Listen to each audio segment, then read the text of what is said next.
just focusing on the love of God and how we can be abounding in love.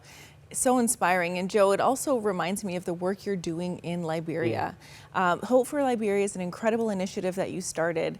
And I'm just amazed at what God is doing through your servant heart to say, okay, Lord, use me. But also, I've got to first say, I really love what you're wearing. It's beautiful. This is traditional African clothing. Yes, Yeah, I love this. They gave it to me when I went to Liberia during the pandemic, and they said, Pastor Joe, people are running away from airports. They're running away from Africa, but you're coming here. And so they made this just for me. And so whenever I wear it, I smile because I can see their faces, and they were just so excited to be able to give Pastor Joe a gift. It was awesome, and I'm glad to wear it today. Well, it's so beautiful. I love the buttons. It's so stately. Thank you. Joe, you just referenced so many people are running away from Liberia, but God has given you a heart for this country. Tell us why Liberia is so close to your heart. I mean, why Liberia? That's a great question. I'd never heard of it before, to be honest, with you. In April of 2019, I received some communication from a pastor who happened to live there, and he said, would you be willing to come and teach here in Liberia? And he said, we can't afford your flight, we can't afford the hotel, no one's going to buy your book because they make $1.25 a day and they got to work 14 hours to get it. And the worse he made it sound, the more I wanted to go. And so we just took to Facebook and said, hey friends, we were in a charity at that point, but we want to go and just be in Liberia and go and love the people. And I went, and you can't get poverty from watching a screen. You can't get it from watching a YouTube video. When you're there and you're in amongst the people, even though they're living in poverty, Lara, it's the weirdest thing. Just contentment is the word that I would use. They would smile all the time. And I'd say, why are you smiling? Like, I just came from your house. I know where you live. I know how you live.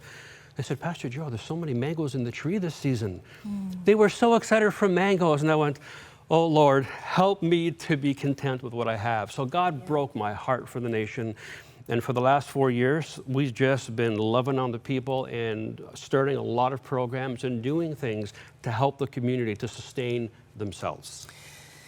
It's so incredible. But, when you talk about poverty in this region, I think, for our viewers to understand, even just this morning we were talking and you shared about a bag of rice, the cost of a bag of rice, and how long it would take someone to save up money. Right now, a bag of rice is about $50. It ranges from 15 to 50. So India just announced that they can no longer export their rice. So Liberia is not going to be getting rice.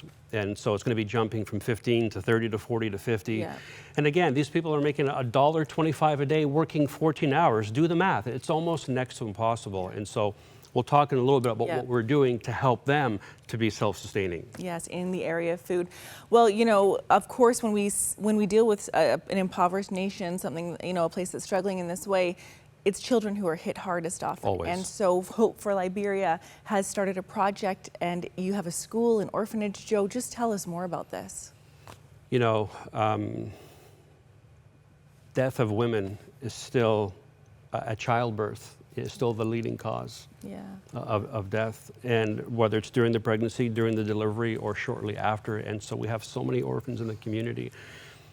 And, we got to connect with a guy named Pastor Beamy, who his mom died when he was born, and then his first wife, she died giving birth to their last child. So he's had a heart to go after children who are on their own. And he literally goes around the different ghettos, and he looks for children who are abandoned outside of hospital doors on steps, and he takes them. And we said, Lord, we need a place for these kids. And God said, you build it. I was like, all right, Lord, let's go to it. I don't have any money. I don't have any contacts, but we're going to do it. And I'm so excited to tell you that even as recent as yesterday, we finished the roof on the orphanage. And so now we can move towards the inside. This is the drawing of what it's going to look like. Eventually it'll have more. And right now we see the school there. Yeah, we're flying over the school. Yeah. And that was early on in the stages of the orphanage. You can see all the walls going in place there. And they started to put all the rebar and get it ready for the cement. It was a big project. There it is there. It's a 5,500 square foot building. It's going to house 100 children at a time. And people from the community, they stop all the time. They say, what in the world are you guys doing? The kids there, Joe. And they're greeting you? Is that what? Yeah, so hard to look at them because I want to be there right now. They were showing us where they live now on these blankets that are stained and they're dirty, and there's just, it's a terrible environment for them. And yet they smile, and there they are singing, waving to us. It's hard to watch those videos because I love seeing them, because I love seeing the kids, but I want to be there with them. And so God has been so faithful. Provision has come from places we never dreamed of, and it really is. It's a step of faith, you know. People say, Joel, how can you do all these things? I can't do all these things. The prayer was, God, give me a ministry I can't do without you. And not only is it something that we're doing, but I want to encourage anybody who's watching. If you got a vision, you got a dream, you have something in your heart, step out, step up, and God will do his part, but you got to do yours.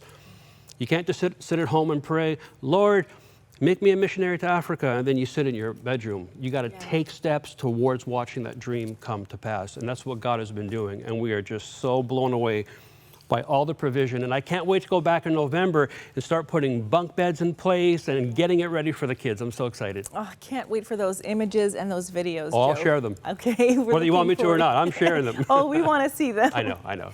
Well, you know, you talked about when God, you know, when we just want to step out in faith and do what God is asking us to do and say, okay, God, well, what is it? And part of it is just being on the lookout for where God is on the move, where he can use us. And you've noticed a community near where you guys are in Liberia, and it's a blind community, and they've needed your help. And so you have said, okay, let's do this and help them, you know, move further along in their journey. So tell us a bit about what's happening with that local community of blind people. Yeah, it's called the FDA Blind Community.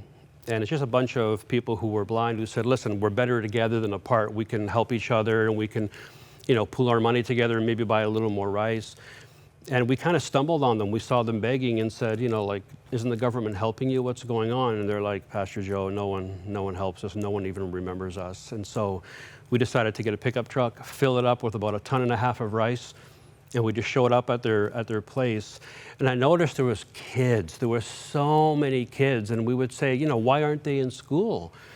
And they'd say, Pastor Joe, we need the kids because we don't have walking sticks. So we need the children to navigate the traffic and all that kind of stuff. And you can see the video here. You can't buy these in Liberia, these walking sticks. And it's such a simple thing we would take for granted here in Canada. Like 25 bucks. I just buy 10 at a time on Amazon, and I throw them in my suitcase and I give them out. And I said, we'll do a trade. We'll give you walking canes to help you out, and let us take your kids to school. And that little guy right there in the blue, to my left, the right of the screen, his name is Prince. He's making fun of me for being old, by the way. Because a 53-year-old is old, because a lot of their family members die young because of malnutrition and stuff. So 53, I'm ancient. But he was grabbing up my shirt, and he says, I want to go to your school. I'm like, great, now I have to build a school. I can't let you stay here. And we did, with God's grace. I mean, people donated so much to be able to make that happen. And we just graduated our second year class with 330 kids. Wow. You know, as a mom, it really hits my heart because I know that if my kids couldn't go to school, how limited their future would be. And I know that they wouldn't be able to do the things that God is calling them to do or what they've been created to do. And when we are able to help kids get education, it changes their lives, but every single generation going forward, Joe. And so that's why I'm so thankful that you are out there, you're educating kids in Liberia in this wonderful, safe school. In a great environment of learning that's so rich. Yeah, and more than just education, they get breakfast every day, they get lunch every day, a warm meal, they get picked up by bus, which someone donated the money so that we could buy a bus to pick up the kids. And we have routes all along the main highway. And the teacher said, we've never seen students so excited to come to school, you know, because they want to be there. And so we are so blessed to have this school for the children. Oh, that's so beautiful. Well, you know, you mentioned feeding the kids in the morning, and we talked a little bit about food insecurity in the nation, but you are really focused on creating a sustainable concept for food security for those who are part of Hope for Liberia and receiving the ministry from you. Tell us a little bit more about the food sustainability that you're creating and doing with the local community. Yeah, well, during COVID, we really saw the need for this because there was a shortage of rice at that time coming out of China. That's where it was coming from. And people were like literally fighting over bags of rice because it was so hard to buy.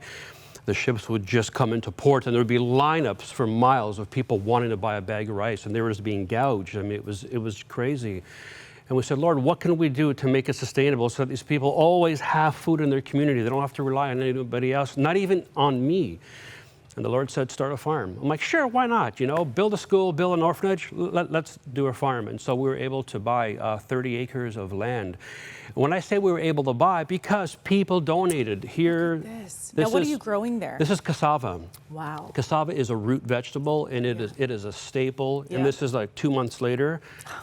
Man, I got so excited. I know nothing about farming, but I know you can eat that stuff. And so I get excited about it for them. And when they were picking corn, man, Lara, you should have seen their faces. They're like, this is ours. We don't have to give it to anybody. We can eat this.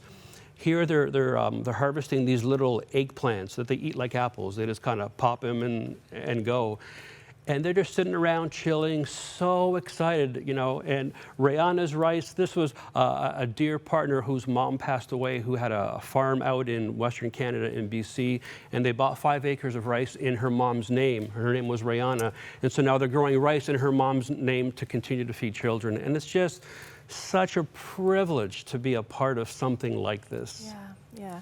Joe, it's incredible to hear about what God is doing through Hope for Liberia, to know you firsthand and hear these stories when you go and you come back. Recently you were there and you did see someone experience a physical healing right in front of you. So God is moving in all different kinds of ways. He is. You know, it's important to do spiritual ministry. That really matters. But what I notice is that people's ears work better when their stomachs are full.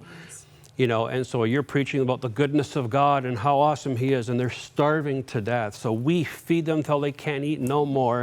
And then we say, it's in this God's name that we bring this to you. And they're so receptive to the gospel because they're so thankful for God's goodness. And so we believe in a holistic approach to ministry to people. It's amazing how God pours out His Spirit in situations like that, where we meet someone's practical need, we pray with them, and then incredible things continue to unfold. Joe, for our viewers who are watching right now, they want to know more about Hope for Liberia. Where can they go? Yeah, hopeforliberia.com. They can get all our programs there and find out what we're doing. And I'm going back in November. And like I said, when I come back, I'll bring you some more updates. Well, we can't wait for that, Joe. Thank you so much for all you're doing and being obedient to God's call. Thank you guys for letting me share.